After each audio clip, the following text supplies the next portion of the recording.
The Elven history we are profiling today covers a staggering range of highs and lows, from the pioneering spirit of Elven resilience and expansion to the somber and shameful of ambitions, treachery, and tragedies, all profoundly shaping not just the history of all elves, but in many ways, all of Faerun. Our discoveries today are marked by the rise and fall of great kingdoms, the emergence of deific powers, and the cursing of an entire people. The story of these millennia-spanning Elven conflicts is one of the more essential Elven studies for anyone that seeks to understand the intricate history of the Forgotten Realms. The migration to a new world, surviving and thriving in a hostile land, and a 3,000-year civil war, driven like most conflicts by ideological divides, dark influences, and ambition for land, power, and dominion. The Crown Wars, right now on Riches and Liches.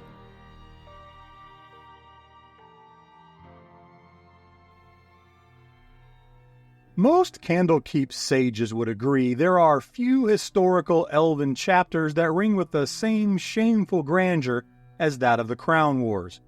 This period, marked by a relentless series of conflicts among the early Elven nations, remains a dark chapter in the collective memory of most modern-day elves. It's a saga of profound historical significance, spanning a full 3 millennia, yet it's also a period rife with contradiction and speculation.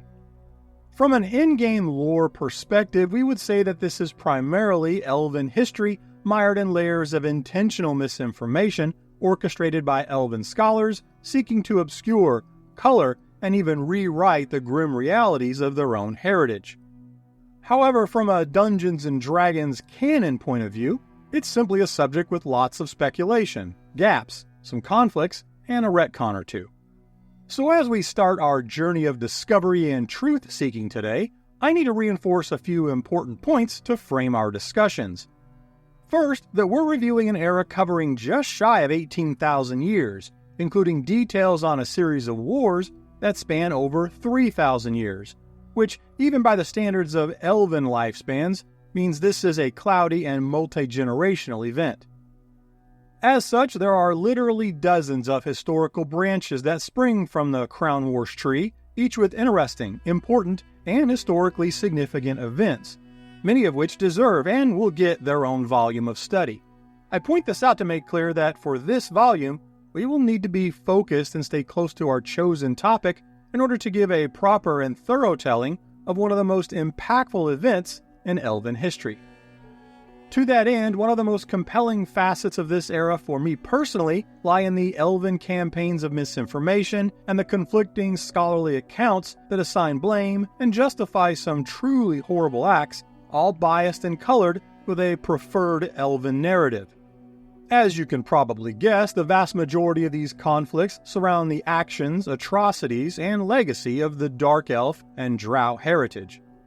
The story of the Drow and their progenitors, the Dark Elf Illithiri, is thoroughly intertwined within the historical record of the Crown Wars, and in my research and preparation for this volume, I found myself continually straying down a Dark Elf-focused path, one that certainly needs to be told, but demands its own volume, which it will get much sooner than later.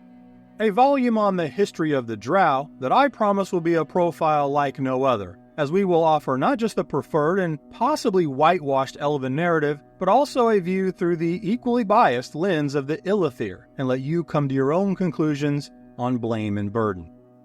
Okay, with that understanding in mind, let's see if we can properly cover 18 millennia in less than 60 minutes.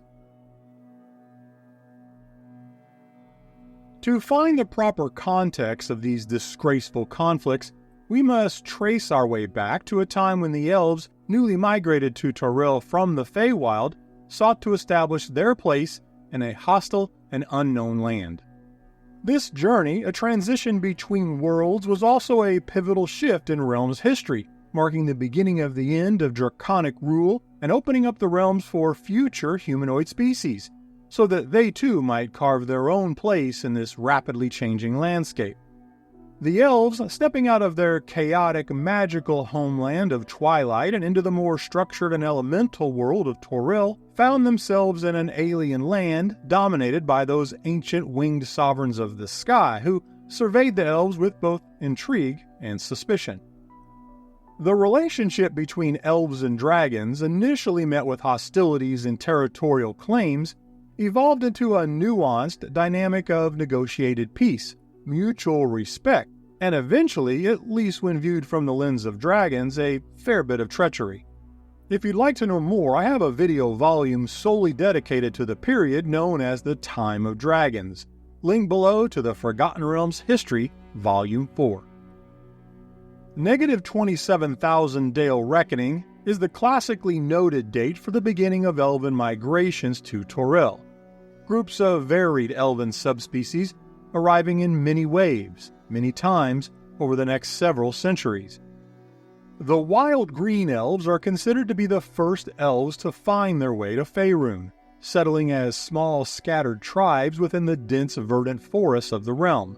Others will insist it was the Dark Elves to first arrive, as evidenced by the stories of the grand city of Atornash that are also dated to negative 27,000. Regardless, it would not be long before many other elven societies would follow the paths they created. These included the noble and haughty Sun Elves, whose own history claims they built the first elven settlement on the land, Arivandar, though again the Dark Elves of Atornash might well dispute that.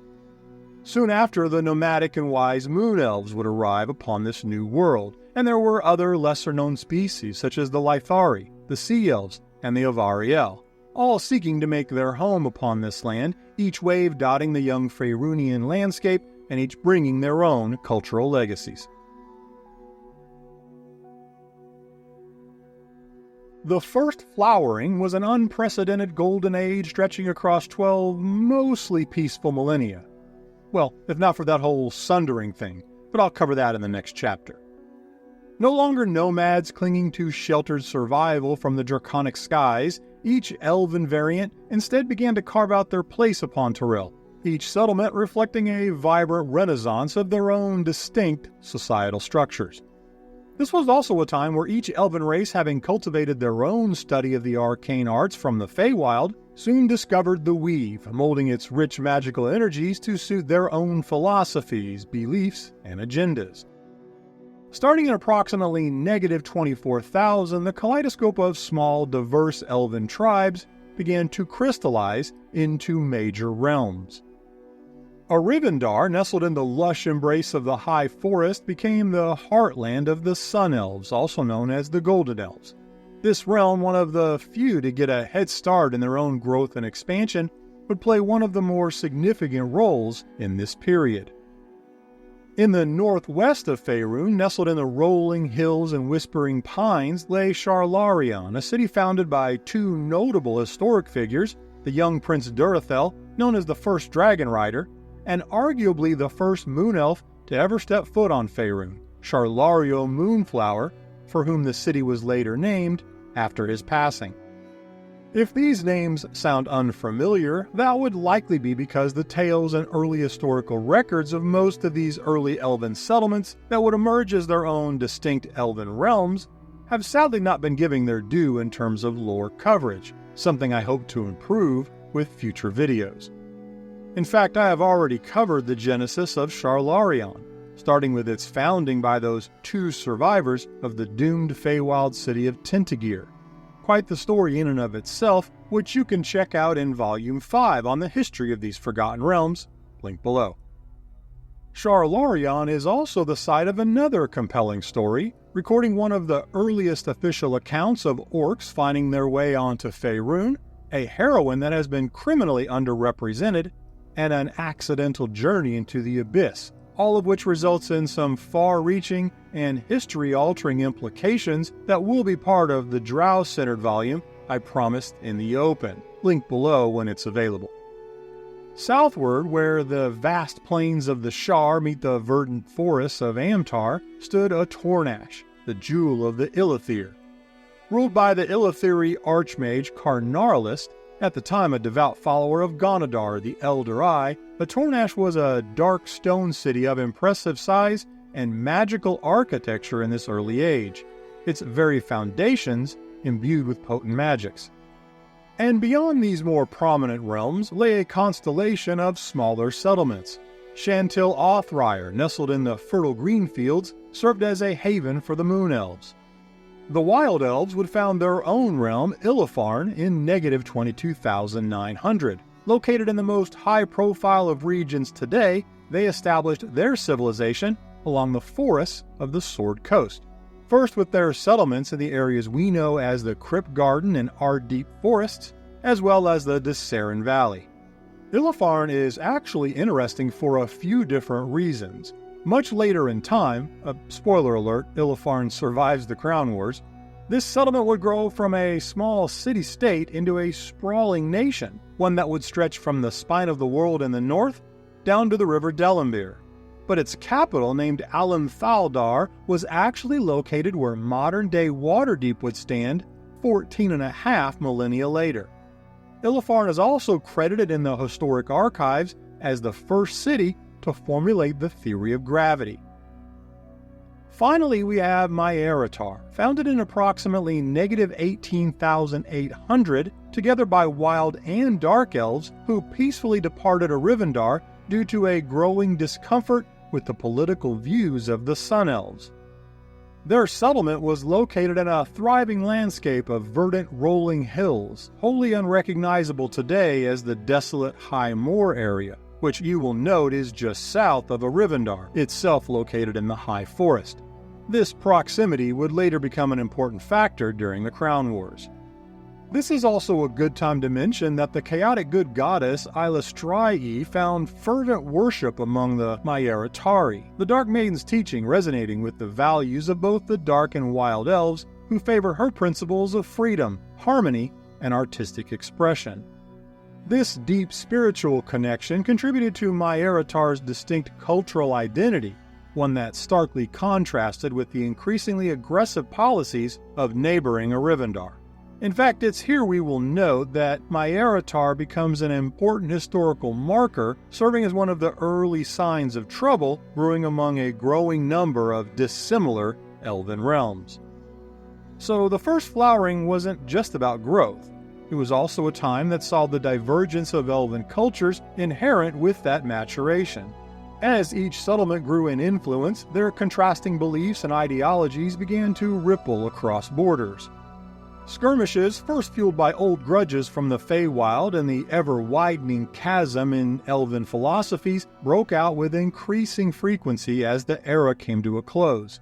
These conflicts were just the start of an ever-deepening divide among the most dominant of humanoids in the realm.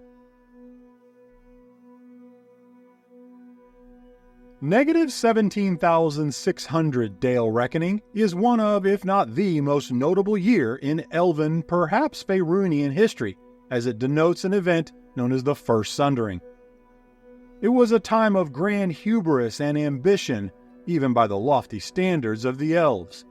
Following an Elven prophecy, it was here that the Elven High Mages attempted to carve a permanent safe haven upon Toril, serving as a bridge to Arvindor, the Elven divine realm and first layer of the outer plane of Arborea.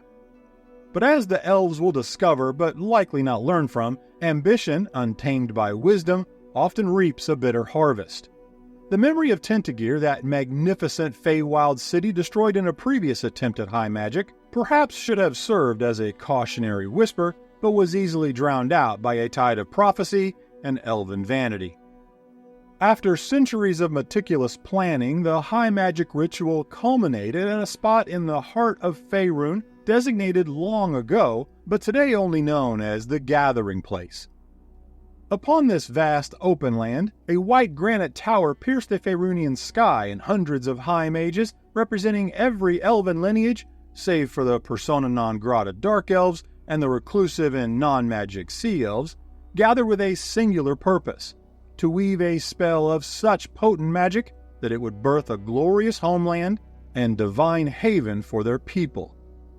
Within that granite tower, a grand staircase spiraled upwards, each step carved with the name of a chosen mage who would occupy it for this grand ritual, a spell that would fatefully be their final resting place.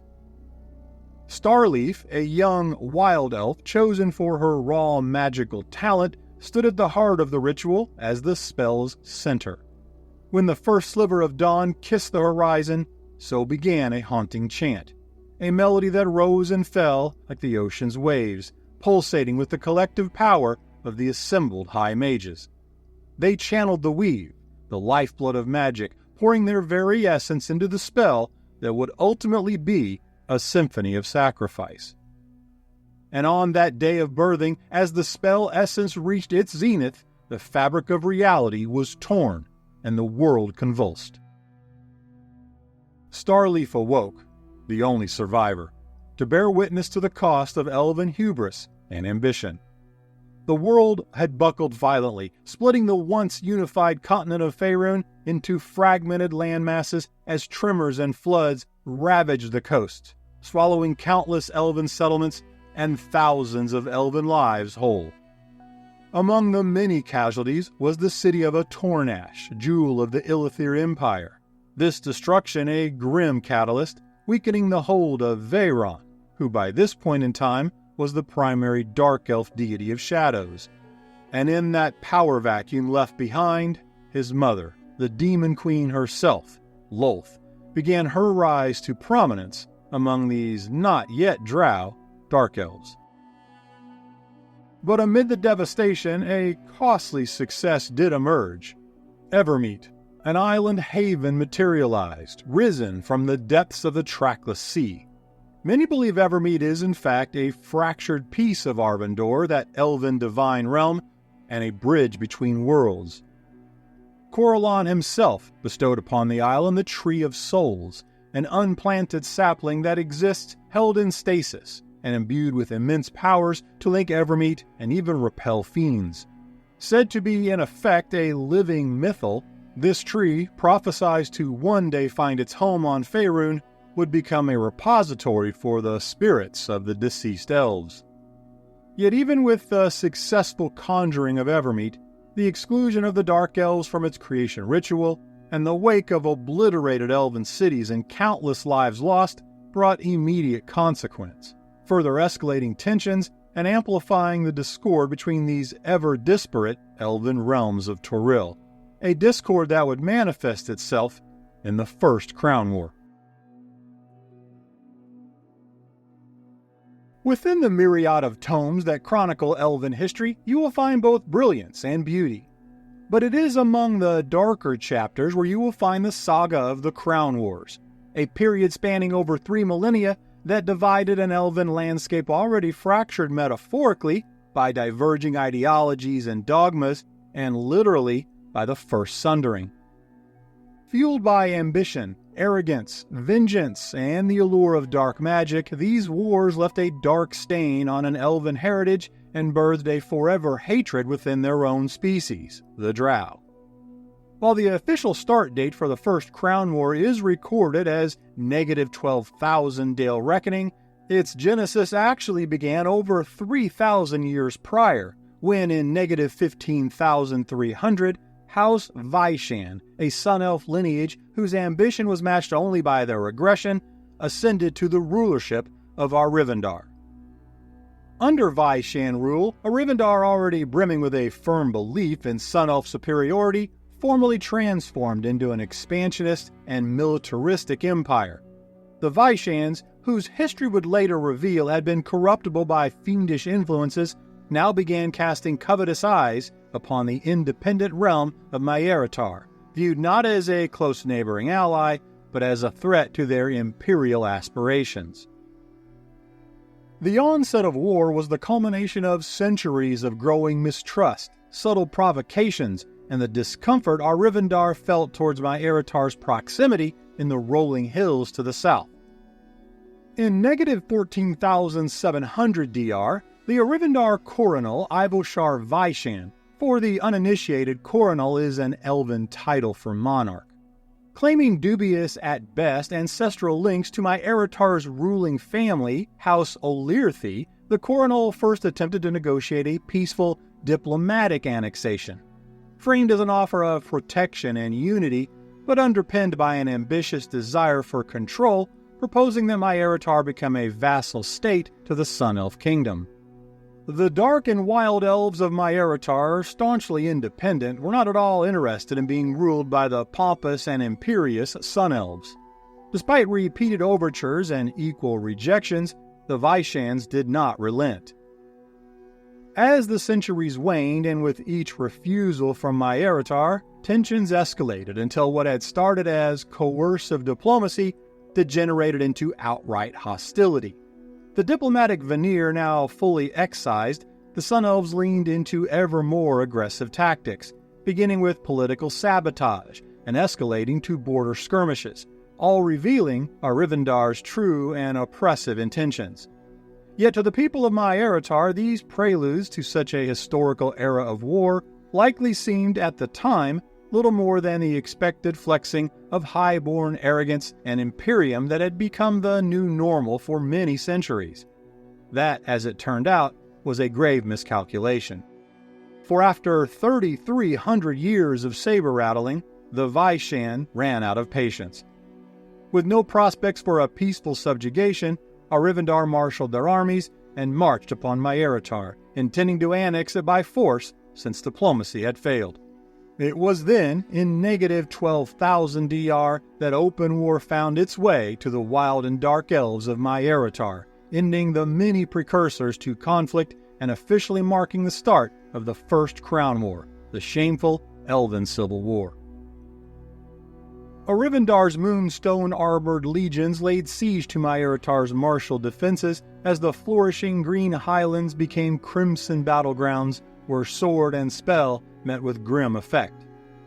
While the historical record supports no such claim, one has to believe the Vishanti rulership, the callous colonizers that they were, did not expect the bloody and brutal 200-year resistance given the Sun Elves by these wild and dark elf people who were better known as lovers of freedom, artistic expression, and dance. Nevertheless, after 2 centuries of war, my Eretar fell under the shadow of Arivindar's dominion. The resistance among its people, although valiant, was now hopeless. The final stages of this First Crown War saw a scattering of what survivors remained, many of whom fled to other realms such as the Illithir, or into secretive enclaves where they hoped to preserve the remnants of their culture. While this opening salvo of the Crown Wars is of course significant in its own right, there exists a lot of subtle context that often gets overlooked, underlying events and outcomes that would further shape the coming millennia. For example, Ilastrae, as a chaotic good deity among these elven realms, had her worship concentrated almost exclusively in those wild and dark elves of my Eretar. When the city was sacked, her influence in Faerun was diminished to almost nothing. This would become especially important to the future and fate of the Dark Elves, as those who survived the onslaught would join their Illithir brethren. Illithiri who at this stage in history were under the influence of darker powers in the form of Ganador and Faerun, and thus removing any barriers to additional evil influences that would come to bear on the Dark Elf people. Of course, I speak of the venomous influence of the Queen of the Demon Web Pits, Lolth, who has a starring role in our next volume profiling the history of the Drow. The fall of my Eretar did nothing to quell hostilities, and instead ignited a firestorm of vengeance and hate within the hearts of the Illithiri elves. Long harboring resentment towards Arivindar's zealous expansionism, they saw the conquering of my Eretar as the ultimate betrayal. And so, in negative 11,700, the Second Crown War erupted in a brutal display of elven-on-elven violence. Unlike the Vishantar legions, who relied primarily on traditional military might, the Illithir moved away from the more conventional means, and instead made the fateful decision to unleash a torrent of dark magic, fueled by their growing allegiance to malevolent deities such as Faerun and Ganador, and to a lesser degree Lolth, who had only recently turned her attention upon Faerun and was not yet the primary influence upon the Dark Elves. The Ilithir, hearts consumed by the emotions of vengeance, grief, and already in the clutches of other dark entities, followed no such code, and were thus easy targets for the Demon Queen's burgeoning and ever darker influence of the Dark Sundering. In their wrath, they targeted not just Rivendar, but their allies, and any neutral elven realms that did not openly call for the destruction of the Sun Elves. Such unchecked butchery swiftly exposed the Ilithir's previously veiled growing enslavement to darker forces through the introduction of profane dark magics and tactics unprecedented in elven warfare. We must keep in mind here as we review this historical record that during this era there was an unwritten but well understood elven tradition of battle, an honor code of sorts. A code best illustrated during the story of the elven deity Corellon's fabled battle against the orcish greater god Grumpsh. By the time the Sable Wars erupted in negative 11,400, the last hopes of tempering the Ilithir's depravities or reforming them through conventional leverage was, according to the prevailing scholarly archives, deemed long evaporated. History now provides us some conflicting accounts of what comes next. And for the purposes of our review today, I shall stick with the well-worn paths of Elven doctrine. Although I must mention, this is something I will challenge in our next volume, dedicated solely to the history of the Drow. Nonetheless, in negative 11,600, the Ilithir, using their unholy dark magic, destroyed the settlement of Sciopir, and in doing so committed the first of their claimed atrocities, by enclosing the city in rings of arcane fire that closed and burned inward, mercilessly scorching all except the few with the means to magically teleport or otherwise escape. Written texts from the Races of Faerun's sourcebook continue that in negative 11,500, the Ilithir then savagely attacked and wiped out the realms of Ialur, Thiarnitar, Sciopir, and Orishar, which of course must give us pause, because they can't be completely accurate if we are to believe that Sciopir was destroyed by a ring of fire a century earlier. And in yet another account, we're told the combined Green and Moon Elf nations of Ialur, Thiarnitar, and Keltomir, aided by Chantel Othryre, had attempted to invade Ilithir, only to be crushed by those malign and unholy powers. The combined forces are said to have taken casualties exceeding 50%, and the realms of Ialur and Thiarnitar being destroyed. This event would mark the Ilithir Dark Elves as outcasts in the eyes of the Telquisir bloodlines. With this rebuke, the Ilithir were now branded Darrow, which officially translates to Face of Shadow, or in the more common tongue has come to mean traitor. Either way, now cementing the Ilithir path forward. Although I must point out here that these Ilithir, for all their dark deeds, are not yet the Drow you have come to read about in Elven lore. However, that sinister fate is not far away. With the Second Crown War's grim tides escalating unabated in the south, attentions shifted northwards in negative 10,900 as the Vyshaan-led city of Rivendar trained their sights upon the realm of Chantel Othryre, an act only continuing this elven spiral of disgrace.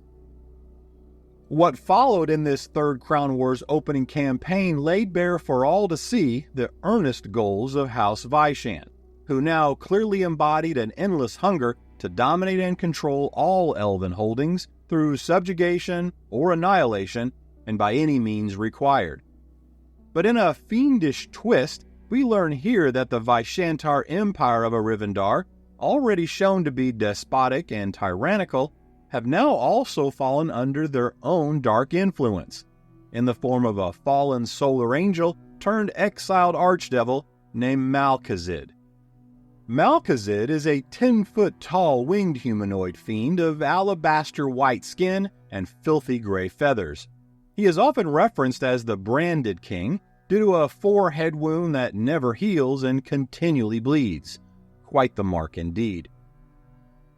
Malkazid also has the distinction of being one of the few entities that has been removed from not one, but two separate pantheons, and from diametrically opposed spectrums, being exiled from the Sundering by Corellon and the Nine Hells by Asmodeus.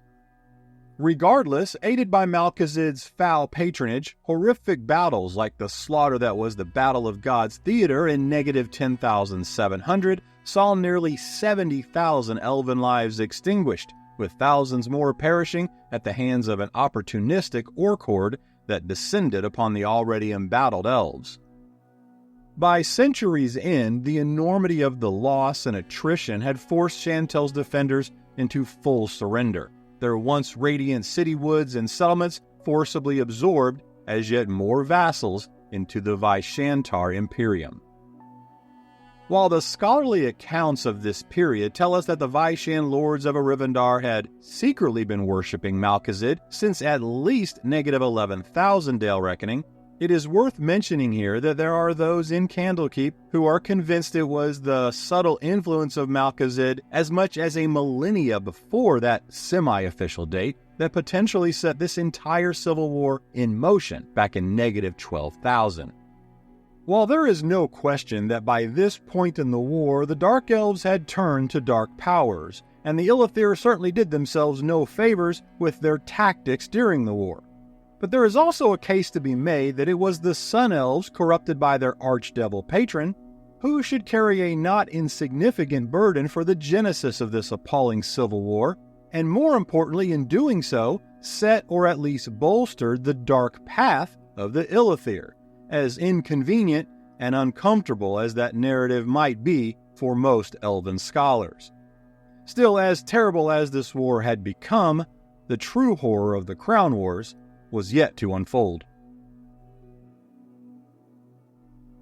Negative 10,500 would reveal itself as one of the darkest of some already very dark times during this genocidal war, through a calamity gravely recorded as the Dark Disaster. And it would be the fallout from this truly bleak event where the last vestiges of southern Dark Elf resistance were quite literally, and perhaps unjustly, scoured from the surface of Toril. Whether these killing storms of scorched rains and poison mists stemmed from the dark magics of the forcibly annexed Maiaratar Dark Elves or the fiendishly controlled Vyshaan puppets of Arivandar is among the most hotly debated and, in my opinion, most critical of topics when looking to assign blame for this travesty. While I will save the blame game arguments from both sides for our Drow episode, what is certain is that this wholly unnatural spell of fetid ruin was both of great offense to the natural order of elven kind and unprecedented in its scale of devastation. As this dark disaster descended upon Maiaratar, it killed all in its wake, the vile conflagration utterly ravaging the city and the lands surrounding it, forever spoiling and mutating the once enviable and lush rolling hills into the haunted and desolate land of ruin we today call the High Moor. So complete was this foul act that over 11 millennia later, the area's transformation into a noxious wasteland populated by horrible creatures of death and decay still remained. While the shock of Maiaratar's destruction would usher in almost 5 decades of uneasy peace, retaliation was to be expected. The Illithiri, who many scholars agree correctly placed blame on the fiendishly controlled House Vyshaan, did themselves no favors in terms of elven public relations, as the Dark Elves now openly embraced the unholy powers of the Dark Sundering for the first time, a decision that would only further escalate their own fate. Nevertheless, the result was devastation on an unparalleled scale, as Illithir priests unleashed perverted rites of ethnic corruption and elemental forces upon their oppressors within the Vyshaan Empire. First, commanding enslaved dragons and hideously evil magic to destroy Shantel Othryre, the closest outpost of Vyshaan power. The Moon Elf realm was razed to cinders, consumed by dark flames before turning their dark magic fully upon the seat of Vyshaan power in Arivandar. The few survivors of Shantel would later recount their stories, words that would find their way into the Song of the Sundered Crown, where Illithiri high mages, quote, called stones from the sky and caused the earth to boil and the trees to scream. In what may surprise you given all we've covered thus far, Negative 10,270 would actually mark the first time in these entire Crown Wars where the Dark Elf Illithiri and the Sun Elves of the Vyshaan Empire would actually come into direct conflict. A brutal war, a stalemate that raged for 2 centuries with no end in sight.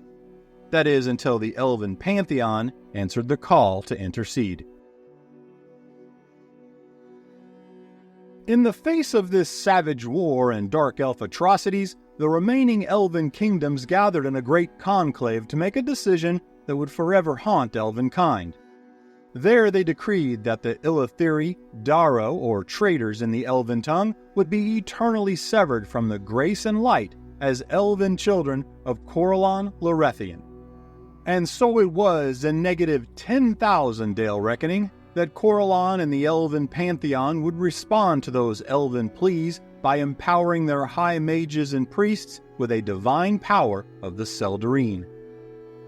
In what became known as the Descent of the Drow, all Illithiri of the realm, regardless of position, status, age, or even worship, were summarily, unilaterally, and some would say unjustly, forever transformed into a form matching the blackness of their hearts, becoming the reviled progenitors of the Drow race as we know them today. No longer a variant elf of gray and black-hued skin, with hair tinged in purples and blues, now of obsidian black skin and silver hair, uniformly sinister and similar, the Drow were in turn banished into the endless night and underworld depths of the Underdark. Why the exile and transformation of all Dark Elves, not just those Illithiri responsible for the vile actions, or those who worshipped the Dark Sundering, remains one of the enduring disputes and controversies of this chapter of Elven history. For the majority of non-Elven scholars, and even a few of the more humble of Elven theologians, they believe it was an unintended consequence, the result of elven hubris and overreach in the application of such high magic. In this view, the disastrous events of the Sundering and the Dark Disaster are 2 clear precedent-setting examples from this era. Regardless, the Descent of the Drow was a shameful and somber chapter that forced the Surface Elves into a tenuous peace and a time of reflection. It is written that at the apparent insistence of Corellon himself, more than 100 representatives of the elven surface races, chosen from all stations and walks of life, were transported to an unnamed forest in the east, far removed from conflict, political or otherwise, in order to have a meaningful and material debate on the cause of their civil divisiveness and strife. This forest enclave, established in Corellon's name as a place of decision and judgment, history records as the Elven Court. And there the unvarnished, terrible truths surrounding the Crown War's instigation and barbarity were laid bare. And after nearly a millennium of debate, yes, 1,000 years, I had to triple check that. I mean, hey, I'm all for not rushing to judgment. But let's be honest here, that's ridiculous even in Elven time. But I digress. In the end, the Elven Court judged the Sun Elf House Vyshaan, the ruling class of Arivandar and the Vyshaan Empire, to be the root cause of the strife and suffering of the Crown Wars. Big reveal. The punishment for the Vyshaan is historically recorded as severe, although I would posit the Illithir turned exiled Drow might have a comment or two. Notwithstanding, House Vyshaan was stripped of their rulership and nobility, and their lives would be declared forfeit for crimes against elvenkind. Unfortunately, it is written that the ever-sinister Vyshanti had planted spies among the Elven Court representatives that were able to forewarn House Vyshaan leaders of the pending decision, thus allowing the clan to marshal its forces for an active resistance. Because, just in case you thought we were winding down, remember there were 5 Crown Wars. The 5th and final Crown War began just as recklessly as the 4 before it. Still puppets of the archdevil Malkazid, the current House Vyshaan leader, the Mad King Gilvas Vyshaan, ordered the murder of all the wizards and high mages who stood against him in Arivandar, counting on his high mage sons and brothers to protect the clan. However, while the supporters of the Vyshaan were certainly loyal, almost foolishly so, they could not hope to stand against the combined power of all the remaining realms, especially with the divine forces of the Sundering mandate behind them.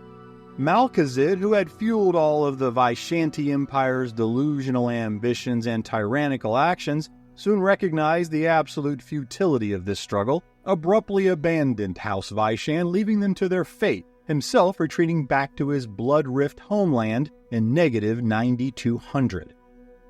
Now alone and with no support, circa negative 9,000 Dale Reckoning marks the date the elves of House Vyshaan were crushed by the onslaught of the now allied forces of the remaining Elven kingdoms, and Arivandar dissolved, leaving the High Forest abandoned for a millennia. But rumors persist to this very day, dark fables of the 4 sons of Vyshaan who escaped the fated obliteration of their family heritage, fleeing west to await a time when they could once again return to Faerun in triumph, restoring their cursed family name and building a new Vyshaan empire. Serious scholars and sages of all races dismiss such tales as pure fiction, although that sounds like the easiest and most detailed backstory for a homebrew adventure ever created. The Crown Wars finally drew to a close 3 millennia after they were first sparked by House Vyshaan's fiendish ambition. In the Elven language, to this day, the term Vyshaan associates one with betrayal and corruption, an insult on par with the Drow epithet Darrow. However, the scars of this dark era run so deep that even in contemporary times, elves seldom care to discuss this shameful period, not with each other, and certainly not in the company of non-elves. Yet the reluctance to speak openly of the Crown Wars and the stark conflicts that exist on such critical aspects of its history certainly suggest at least the potential of an elven whitewashing of history, a deliberate shaping of the narrative to obscure or alter some very uncomfortable truths. Truths and misinformation we will look to uncover in our next Drow-focused volume on the history of these forgotten realms. Alright, that's it for Volume 6 on the history of these forgotten realms. I hope you will join me for Volume 7. And if you'd like to support the channel and keep the content sponsor-free, please check out the links below. Free Patreon memberships, free Discord access, and Buy Me a Coffee donation links. And if you think I earned it, please like and subscribe. Thanks for listening, and until next time, remember, the only limitation at your table is your imagination.